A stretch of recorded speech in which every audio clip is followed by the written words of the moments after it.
there is a component of being a founder that's sales.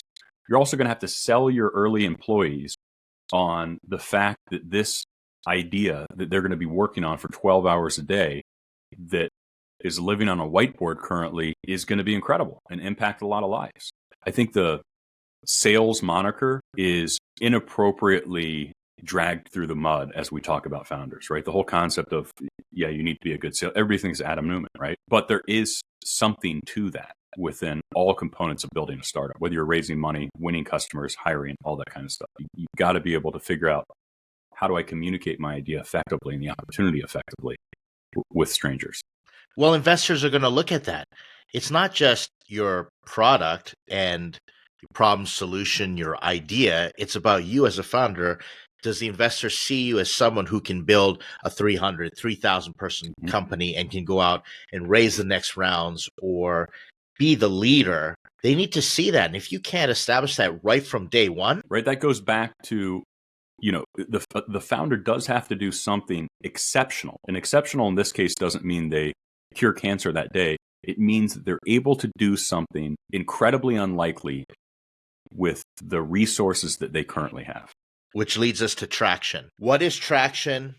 How do you get it? And let me preface this by saying, I think a lot of founders don't really understand the traction investors are looking for. You get into things like vanity metrics.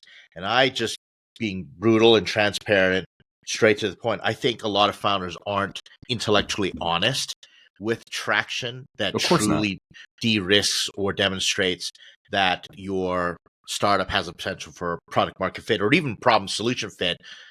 Talk to me about traction. So I always think of traction or acquiring user consideration as a ladder. The top rung of the ladder is somebody is willing to pay for your solution to solve the stated problem.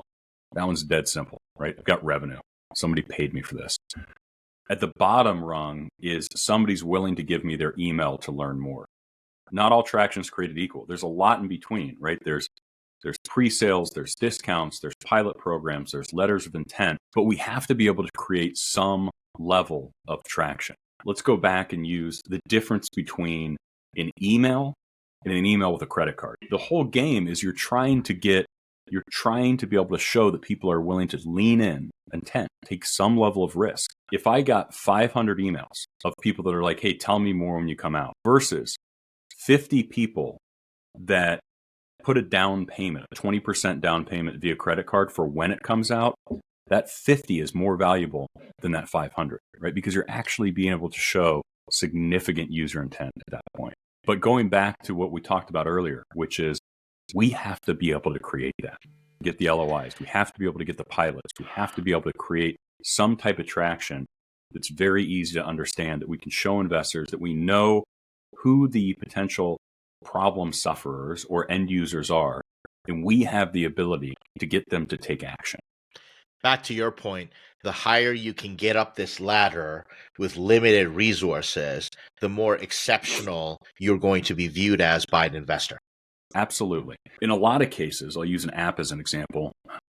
There are two stages of traction, okay, or two layers of traction. Layer one is you get your app out there on Facebook or wherever you're going to market this app, and it's a great ad and the problem resonates and people click download. Cool.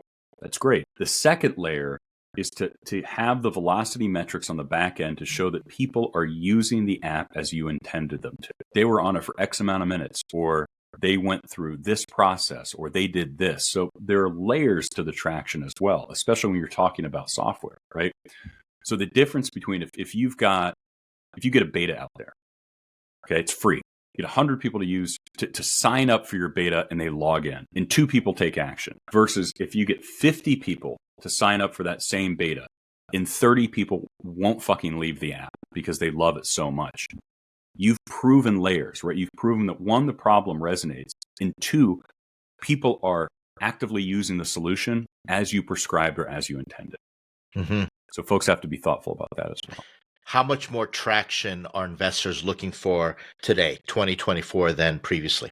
Way more. Most of the seed rounds that we've seen recently it's not apples to apples, but most companies are doing close to $1 million raising a seed round. Pre-seed round, we're typically seeing companies doing $100,000 or more for a pre-seed, right? Pre-seed, I'm considering about 250 to $1 million, right? I'm thinking like Matt from Transcend, who just landed a huge deal coincidentally recently.